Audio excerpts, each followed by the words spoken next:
अस्सलाम वालेकुम dear students, क्या हाल है आपके? बेटा ठीक ठाक है? आज का टेस्ट कैसा हुआ आपका? ठीक हुआ है? किस किस का ठीक हुआ है? बेटा आज आपको पता ही नहीं आपका कौन सा टेस्ट हुआ है। देखें, अभी इन लोगों ने अटेम्प्ट करना है जी। तो जिन बच्चों ने अटेम्प्ट कर लिया है वो रेडी हो जाए, हम डिस्कशन करने लगे हैं और हमारा यूनिट है करंट इलेक्ट्रिसिटी। आइए देखते हैं इसमें कौन कौन से क्वेश्चन थे। जिन्होंने अभी अटेम्प्ट नहीं किया वो पहले अटेम्प्ट करें, बाद में डिस्कशन लेंगे। ओके जी। तो फर्स्ट क्वेश्चन है हमारे पास, when maximum power is dissipated in the external circuit then terminal potential difference would be half than EMF, double than EMF, equal to internal potential drop, both A and C. जी देखते हैं जी इसका क्या answer निकलता है। बेटा आप लोग जानते हैं कि आपके पास रिलेशन है E is equal to I R plus I R. ये E क्या है? EMF, और I इंटू कैपिटल R क्या है? ये टर्मिनल पोटेंशियल डिफरेंस है, और I इंटू स्मॉल r क्या है? ये पोटेंशियल डिफरेंस है across the internal resistance, internal potential drop भी इसको बोलते हैं। आप लोग जानते हैं कि मैक्सिमम पावर डेसिपेशन की कंडीशन क्या है?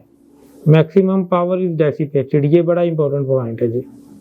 तो मैक्सिमम पावर डेसिपेशन तब होती है जब स्मॉल आर इक्वल हो जाती है कैपिटल आर के। तो आप स्मॉल आर की जगह पे क्या पुट करेंगे? Capital are.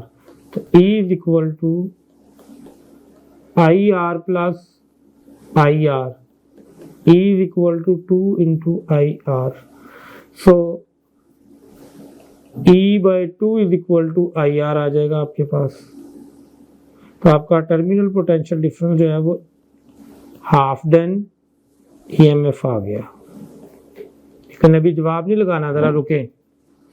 देखें, टर्मिनल पोटेंशियल डिफरेंस है I इंटू आर, और इंटरनल पोटेंशियल ड्रॉप का फार्मूला क्या है जी? I into R. Maximum power dissipation पे R क्या हो जाएगा? कैपिटल आर के बराबर स्मॉल और कैपिटल आर बराबर है। तो इंटरनल जो आपके पास पोटेंशियल ड्रॉप है वो भी कितना आ गया? I R. यानी आपके पास इंटरनल पोटेंशियल ड्रॉप जो है वो टर्मिनल पोटेंशियल ड्रॉप के बराबर आ गया।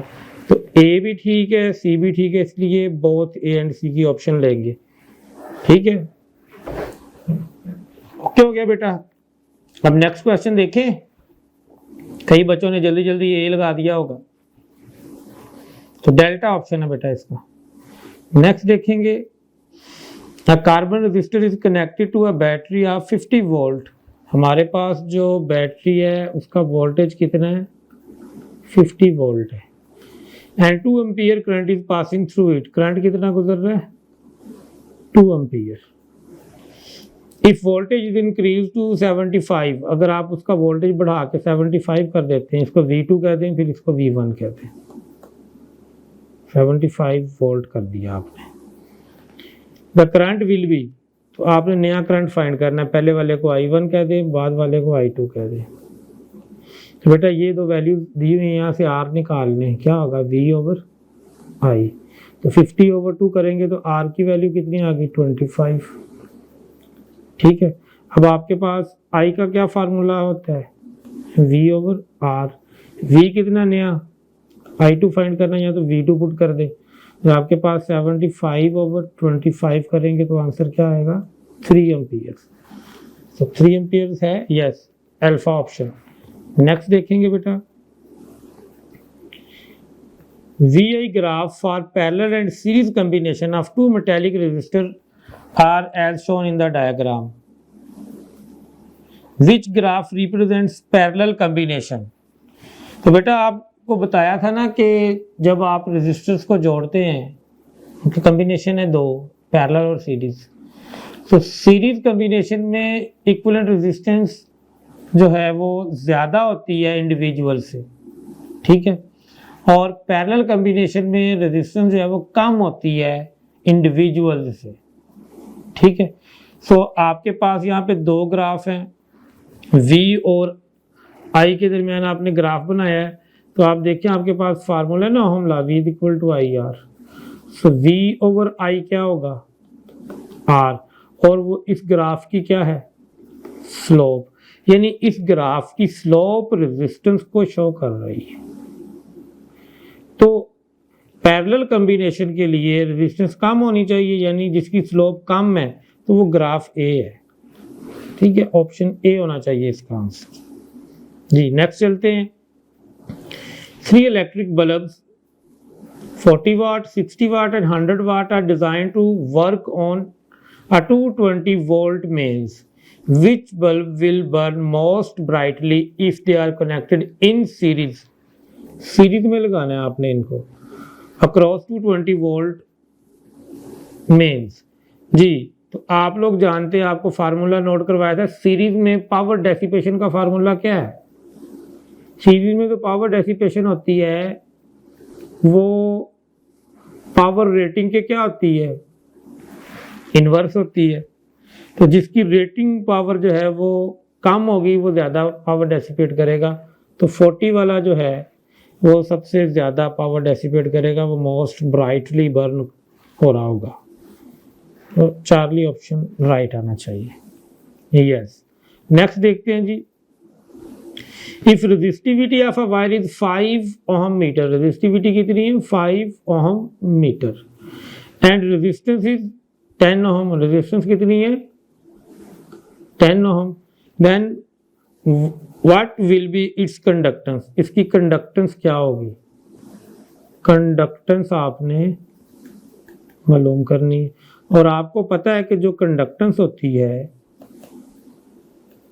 वो रेजिस्टेंस का रेसिप्रोकल होती है, यानी 1/r के बराबर होती है। तो 1/10 करें तो 0.1 वैल्यू आती है, और यूनिट क्या आएंगे पर ओहम। कौन सा आंसर बनता है जी हमारे पास, जी अल्फा 10⁻⁻1 पर ओहम। नेक्स्ट देखेंगे बेटा question. If the wire of uniform area of cross section is cut into 2 equal parts, the resistivity of each part will be, बेटा रेजिस्टिविटी का फार्मूला लेके देखते हैं क्या बनता है।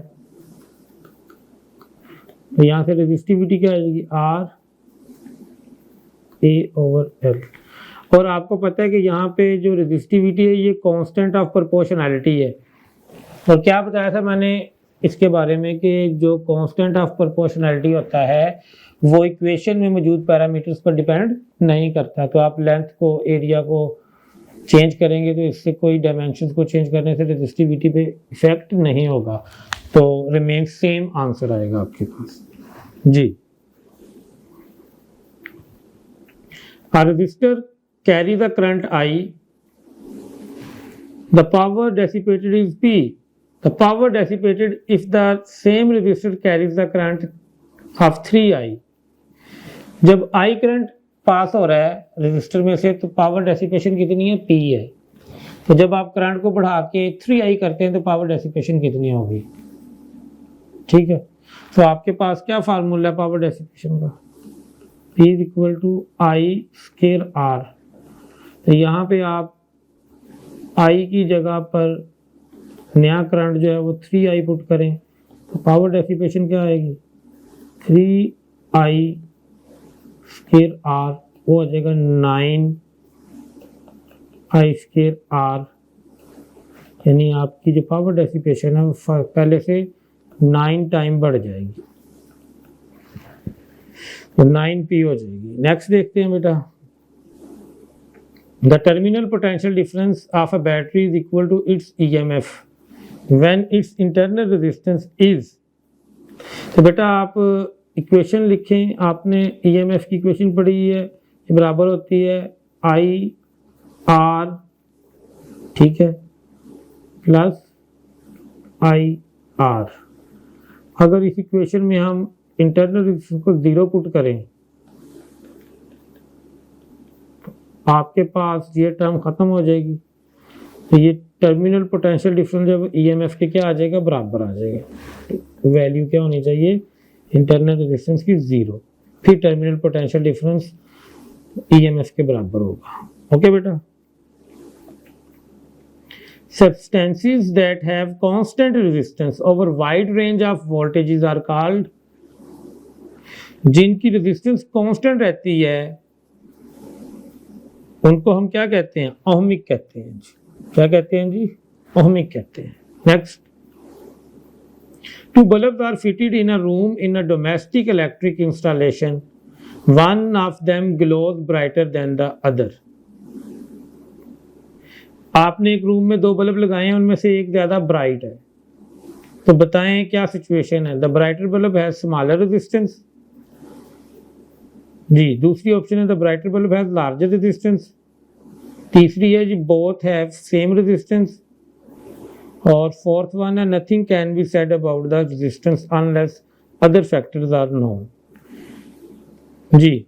तो आपको पता है कि जब हम रूम में वायरिंग करवाएंगे या कहीं भी आप बिल्डिंग में वायरिंग करवाते हैं तो वायरिंग हम करवाते हैं पैरेलल में। पैरेलल में पावर डेसिपेशन का फार्मूला क्या होता है? V²/R।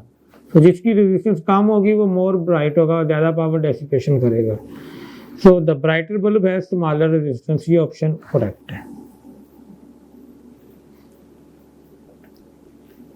For an ohmic conductor, doubling voltage without changing the resistance will cause the current to। आपने रेजिस्टेंस चेंज नहीं करनी, ये कंडीशन है, और कंडक्टर भी ओहमिक है। ठीक है जी। V=IR लगा दें, R कांस्टेंट है, V प्रोपोर्शनल टू I, तो आप वोल्टेज डबल करेंगे तो करंट भी डबल हो जाएगा। नेक्स्ट देखते हैं जी, question number 12। A wire 100 centimetre long and 2 millimetre diameter has a resistance of 0.7 ओम।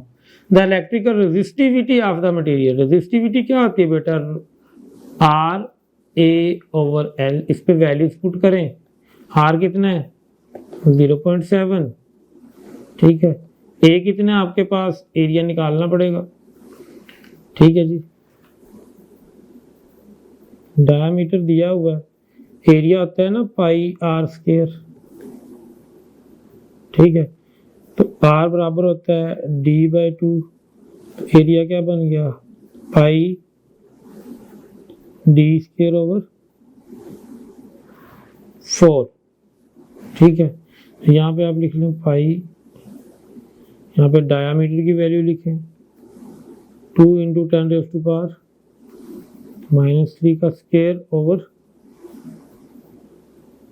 4, और सारे को डिवाइड कर दें लेंथ के साथ। लेंथ कितनी दी हुई है? 100 सेंटीमीटर में 1 दी हुई है, 1 मीटर हो जाएगी ना।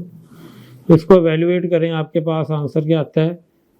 4 कर लेंगे ना, एक स्टेप में हो जाना है। नेक्स्ट देखते हैं बेटा, which of the following have the same temperature coefficient of resistivity? Book information है आयरन एंड प्लैटिनम। 4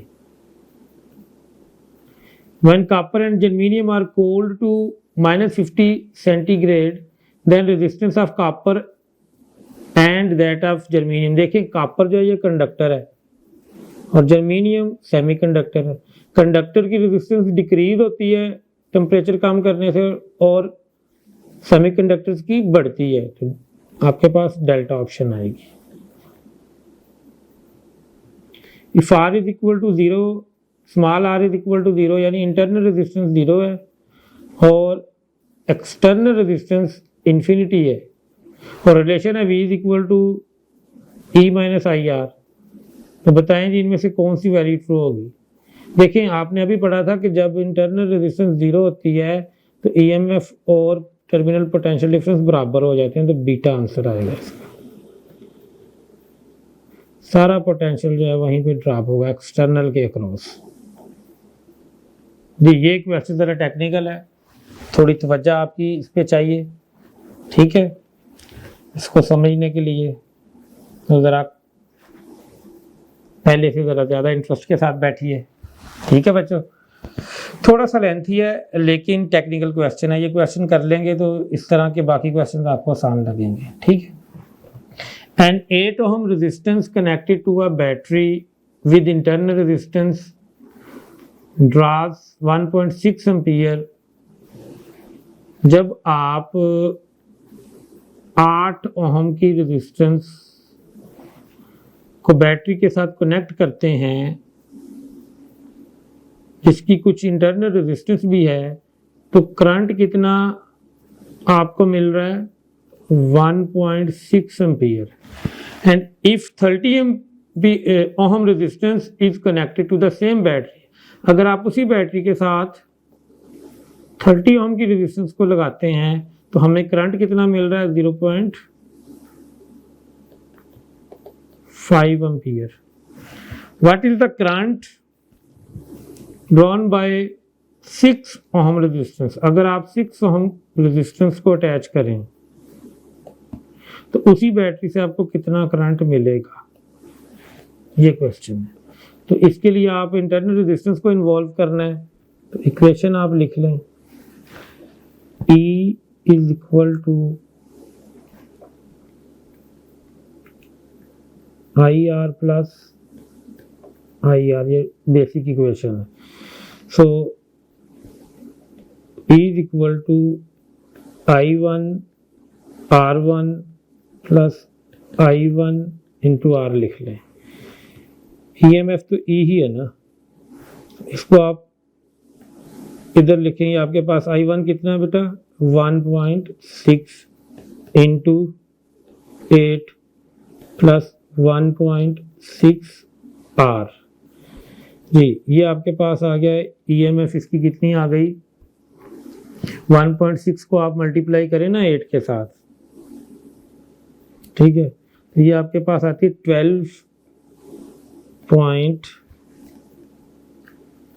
12.8 आएगी प्लस 1.6 R, ठीक है बच्चों। तो आप इसको इक्वेशन नंबर 1 कह सकते हैं।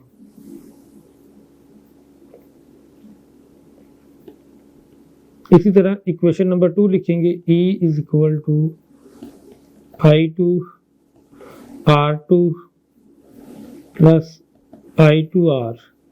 इसमें वैल्यूज इंसर्ट करें तो आपके पास I2 कितना है 0.5, R2 कितना है 30 है, प्लस I2 कितना दिया हुआ है 0.5, सॉरी स्लाइड मूव कर गई, चले कोई बात नहीं, हो जाता है ऐसे। इसका आंसर 2 एम्पियर आ रहा है, वो हमने वेरीफाई करना है। तो I2 कितना है बेटा 0.5 और R उतना है, इसको इक्वेशन नंबर 2 कह दें। इन दोनों इक्वेशनों को साइमल्टेनियसली हम सॉल्व करेंगे तो हमारे पास R की वैल्यू आएगी, ये जो स्मॉल r है, ठीक है। तो ये आपके पास इन दोनों को साइमल्टेनियसली सॉल्व करने के बाद R की वैल्यू आनी चाहिए 2 ओहम, ठीक है। ये 2 स्टेप्स हैं वो आप खुद कर सकते हैं। अच्छा 2 ओहम आ गई। अब आप दोबारा अपनी इक्वेशन लिखें E is equal to IR plus IR। अब इसको आप थर्ड रेजिस्टेंस के लिए सॉल्व करेंगे, ठीक है। लेकिन थर्ड रेजिस्टेंस के लिए सॉल्व करने से पहले हमें EMF भी पता होनी चाहिए ना, ठीक है। तो हम पहले EMF निकाल लेते हैं। E is equal to I into R plus R कर लें, ठीक है। अब आप ये R अगर यूज करते हैं 8 ओहम तो करंट यूज करेंगे 1.6 एम्पियर। अगर आप यहाँ पे R की वैल्यू यूज करते हैं 30 ओहम तो आप करंट की वैल्यू यूज करेंगे 0.5 ओहम, ठीक है। तो आप इसको कर लें जी E इज इक्वल टू, चले मैं ये सेकंड वाले के साथ कर देता हूँ, 0.5 करंट है, ये रेजिस्टेंस 30 लेंगे और वो वाली 2 निकली है, तो ये E is equal to 30 plus 2, 32 को 0.5 से मल्टीप्लाई करेंगे तो 16 वोल्ट EMF आ गई। अब आप इसे सॉल्व करेंगे I3 के लिए, तो आपके पास इक्वेशन है E is equal to I into R plus R, ठीक है। तो I क्या हो जाएगा E over R plus R. E कितना है 16 है। भाई आपने करंट किस रेजिस्टेंस के लिए निकालना है 6 ओम के लिए, तो आर की वैल्यू क्या लिखेंगे 6 और इंटरनल रेजिस्टेंस 2 है तो 16/8 ये आपके पास आ जाएगा 2 एम्पियर। ये थोड़ा लेंथी था लेकिन आपने कंफ्यूज नहीं होना, इसको आप करें, इससे रिलेटेड क्वेश्चंस आते हैं। ठीक है, नेक्स्ट देखते हैं बेटा question number 17। Infinite resistance of ideal current source is, बेटा आपको पता 0 होगी, आपको लेक्चर में करवाया था जी। नेक्स्ट है internal resistance is the resistance offered by source of EMF. देखिए ना आसान क्वेश्चन भी होते हैं टेस्ट में, सारे क्वेश्चन एक जैसे नहीं होते। अगर एक लेंथी है तो फिर उसको टाइम को जो है वो देखते हुए बाकी क्वेश्चन आसान भी होते हैं। A new flashlight cell of EMF 1.5 volt gives a current of 15 ampere when connected directly to an ammeter of resistance 0.04 ohm. The internal resistance of the cell, तो internal resistance हमने फाइंड करनी है। ठीक है, तो आपके पास EMF कितनी दी हुई है बेटा 1.5, करंट कितना दिया हुआ है 15 एम्पियर और वन कनेक्टेड टू जी आपके पास जो रेजिस्टेंस है वो दी हुई है 0.04 ओम। इंटरनल रेजिस्टेंस आपने फाइंड करनी है। तो आपके पास क्वेश्चन है 19, इसके सॉल्यूशन के लिए आप इक्वेशन लिखें E is equal to IR plus IR। ठीक है, तो आप इसको लिख सकते हैं E is equal to I common ले लें R प्लस R, तो यहाँ से E ओवर I क्या हो जाएगा R प्लस R, तो ये R क्या आएगा E over I minus R। E कितने 1.5, I कितने 15 माइनस R कितने 0.04।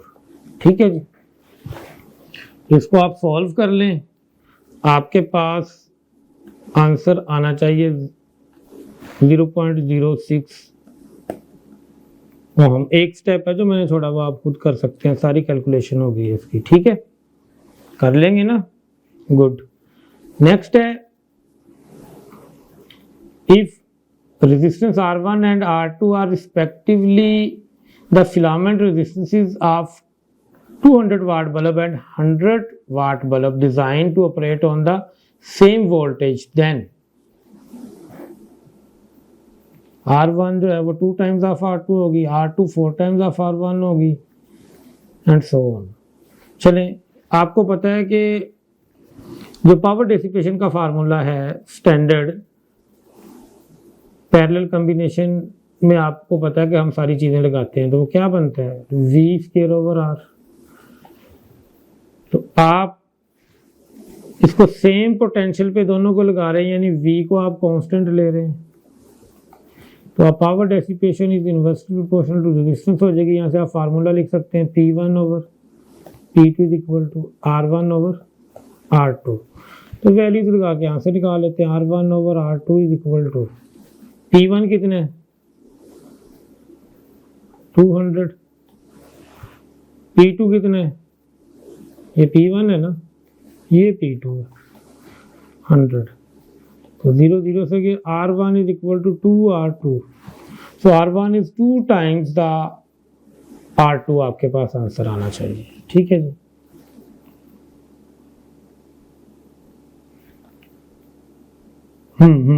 हमने गलती की है इसमें, ये इनवर्स है ना, तो ये आपके पास P1 ओवर P2 क्या आएगा R2 ओवर R1 आएगा,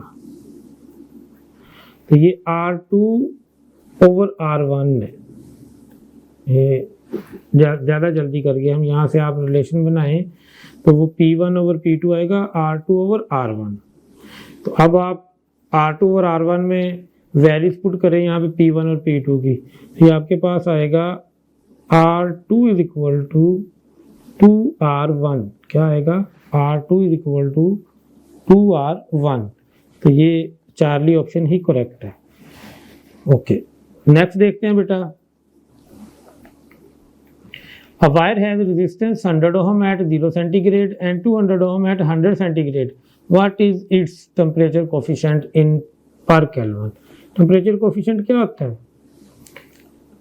Resistance has temperature T minus at 0 centigrade over resistance at 0 centigrade into temperature difference.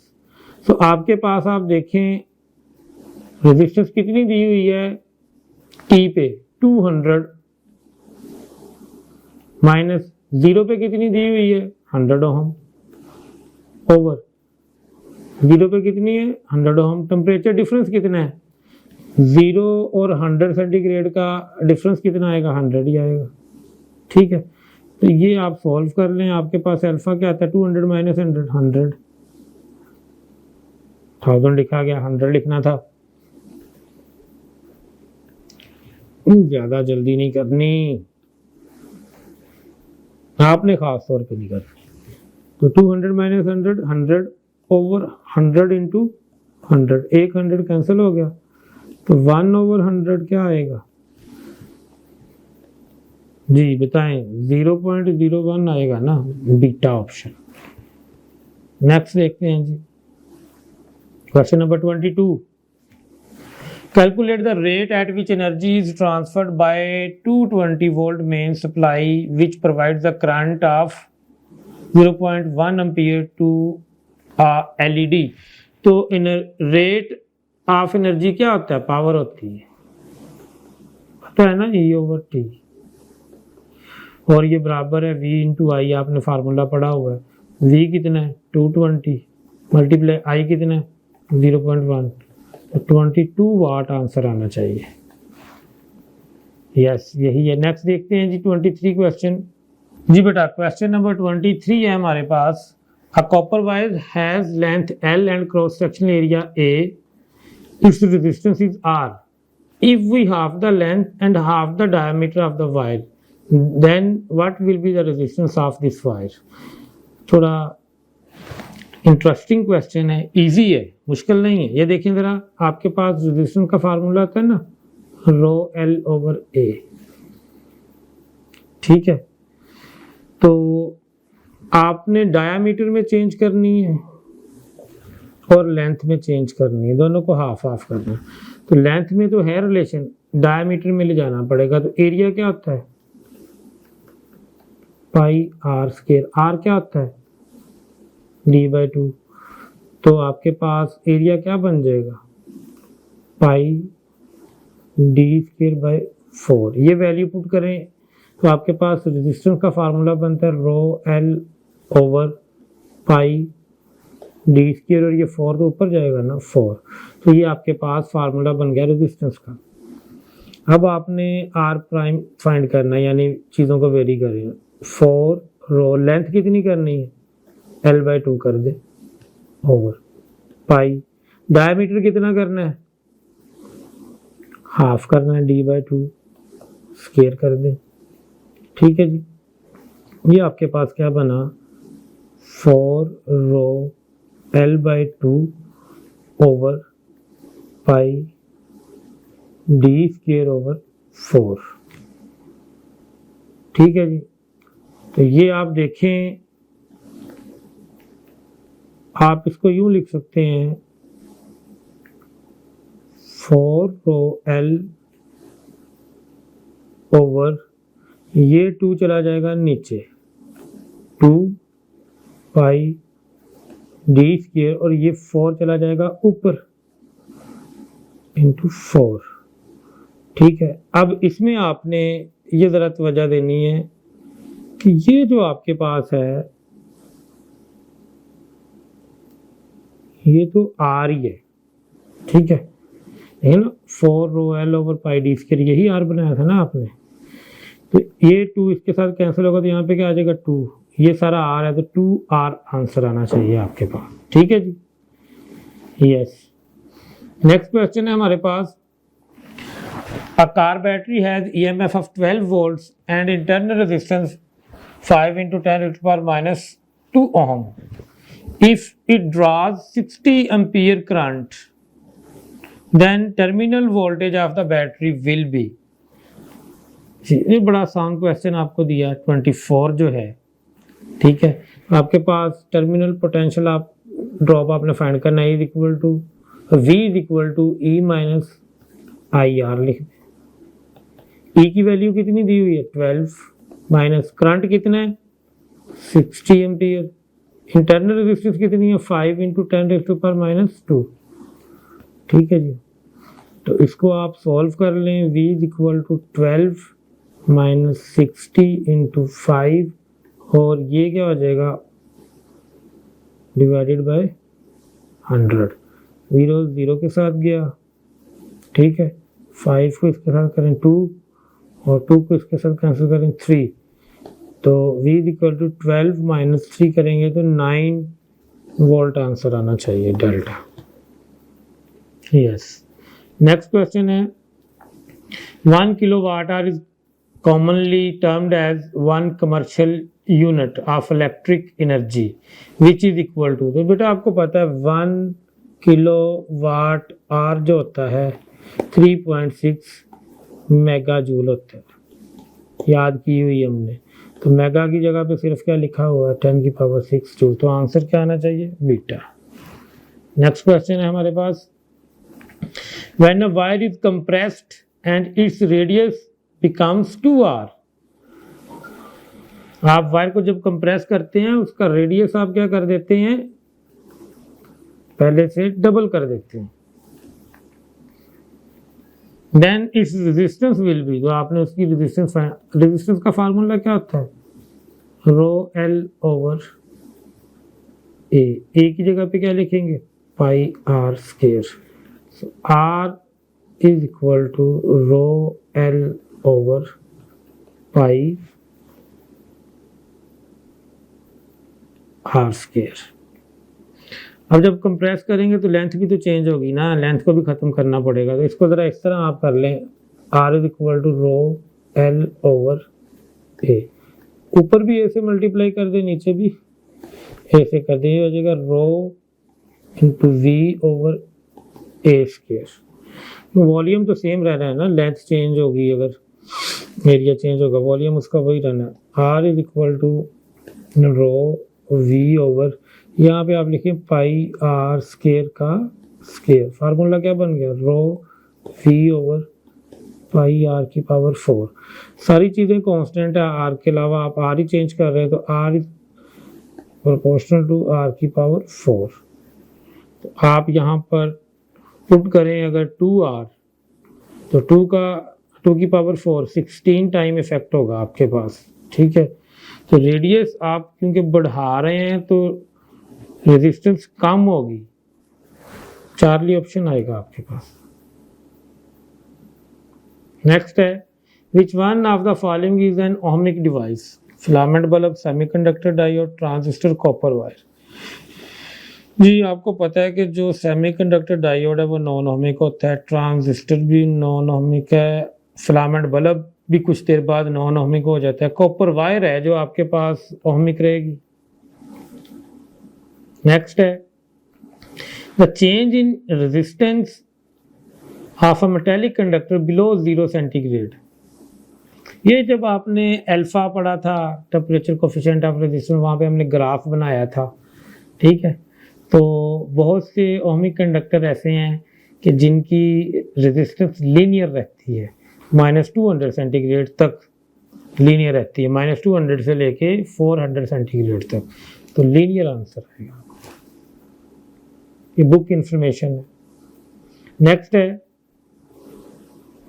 The power of an electric bulb is 100 watt, it is connected to 110 volt power supply, the resistance of electric bulb will be. Resistance find करें जी, आपको power का formula क्या था V² over R।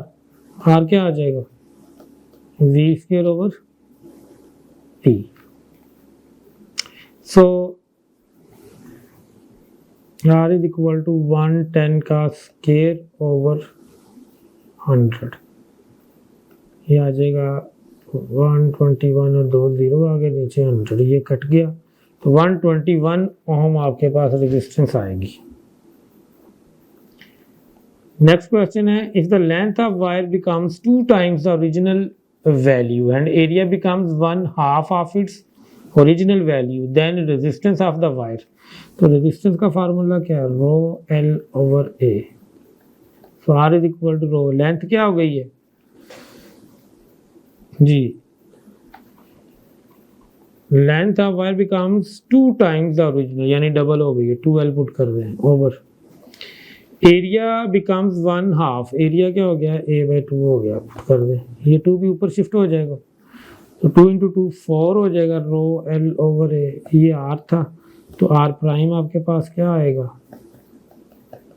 4r आएगा, 4 times आपके पास answer आता है जी बेटा।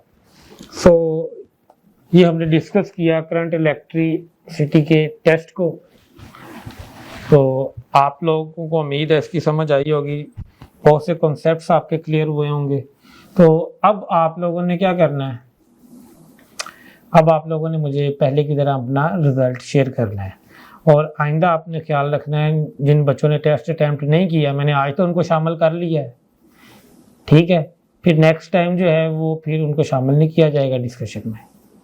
तो आप लोगों ने टेस्ट अटैम्प्ट करने के बाद डिस्कशन लेनी होती है, ये नहीं है कि पहले डिस्कशन लेने टेस्ट होते रहे, तो ये नॉन सीरियस एटीट्यूड होता है बेटा। तो मैं उम्मीद करता हूँ आप जो है वो एडमिशन लेना चाहते हैं और आइंदा आप इस चीज़ का ख्याल रखेंगे, ठीक है बेटा। ओके, अल्लाह हाफिज़।